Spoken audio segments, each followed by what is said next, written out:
नमस्कार परम प्रिय मित्रों, मैं हूं आपकी अपनी उमाश्री। आपका स्वागत करती हूं। आज मैं आपको बता रही हूं श्रावण के सोमवार के बारे में। मित्रों, श्रावण का महीना आने वाला है और जो सावन का पहला सोमवार है वो पड़ रहा है 6 जुलाई को। 6 जुलाई 2020 को श्रावण मास का प्रथम सोमवार है और श्रावण मास के जो सोमवार होते हैं उसको करने से शिव जी की विशेष कृपा प्राप्त होती है। जिन लोगों को विवाह में अड़चन हो रही है उनके लिए श्रावण के सोमवार का व्रत करना विशेष फलदायी होता है। श्रावण के सोमवार को वन सोमवार भी कहा जाता है। इस व्रत को वन में मतलब अर्थात किसी गार्डन में या पार्क में जाकर खोलना चाहिए। अब अभी लॉकडाउन तो समाप्त हो गया है लेकिन सोशल डिस्टेंसिंग रखनी है, तो ऐसे में आप ऐसे पार्क का चयन करें जहाँ पर ज़्यादा भीड़ भाड़ वाली जगह ना हो। जहाँ तक हो सके अपने ही घर के गार्डन में आप ये व्रत खोलें तो आपको बहुत ज़्यादा फ़ायदा होगा। शिव जी को दुग्ध अवश्य ही अर्पित करें। स्वयं दुग्ध का सेवन ना करें। श्रावण मास में हरी वस्तुओं का सेवन नहीं करना चाहिए। इसके अलावा आप जो भी उपाय कर रहे हैं, क्योंकि ऐसा कहा जाता है कि इस मास में लोग कोई ना कोई चीज़ छोड़ते हैं, तो अगर इस चीज़ को कोई भी चीज़ आपने छोड़ी है तो उसकी चर्चा कभी किसी से नहीं करनी चाहिए। जो मनुष्य यदि कोई चीज़ श्रावण मास में छोड़ता है और वो बात किसी को बता देता है कि मैंने ये छोड़ा, मैंने वो छोड़ा, तो उस मनुष्य को कोई पुण्य नहीं लगता है और बल्कि उसका किया कराया सब बराबर हो जाता है। तो मैं यहाँ आपसे यही निवेदन करूँगी, यदि कोई भी चीज़ आपने छोड़ी है तो किसी को भी भनक ना लगने दें कि आपने क्या चीज़ छोड़ी है। लेकिन इसमें आपका परिवार शामिल हो सकता है, परिवार वालों को बताने में कोई दिक्कत नहीं है। लेकिन जो भी व्रत उपवास या पूजा पाठ किए जाते हैं उसकी चर्चा भूल कर भी किसी से नहीं करनी चाहिए। जो मनुष्य बार बार ये बताता है कि मैं फला व्रत करता हूँ, करती हूँ, मैंने ये किया, मैं इसकी पूजा करती हूँ, ये छोड़ती हूँ, वो छोड़ती हूँ, तो ऐसा मनुष्य निंदा का पात्र बनता है और उसको समाज में अपयश का भागीदार होना पड़ता है, ऐसा कहा गया है।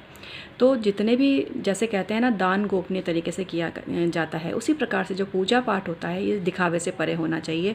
किसी को भी इस चीज़ में दिखावा ना दिखाएं कि आप कितने ज़्यादा उदार हैं, आप कितने ज़्यादा धार्मिक हैं, पूजा पाठ हैं।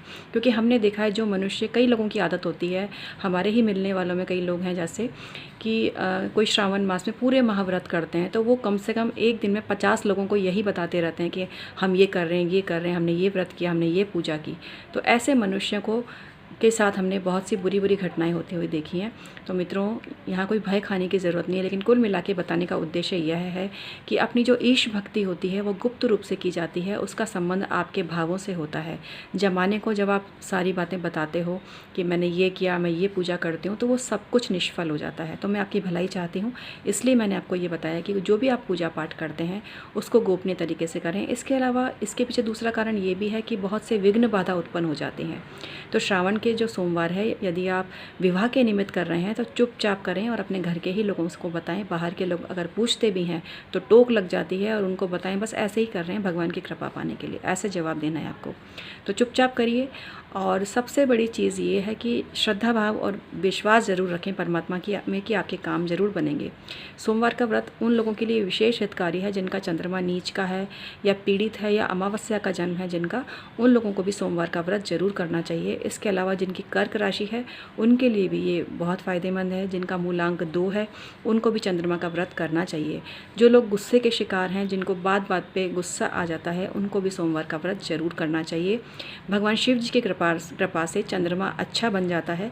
तो कुल मिला के जो सोमवार का व्रत है बहुत ही फ़ायदे वाला है और श्रावण के जो सोमवार होते हैं बहुत ही ज़्यादा पवित्र माने गए हैं। और जो भी मनुष्य इस मनुष्य के देह को पाकर सोमवार का व्रत करता है उसके सभी मनोरथ पूर्ण होते हैं, उसके जीवन में खुशियाँ ही खुशियाँ आती हैं।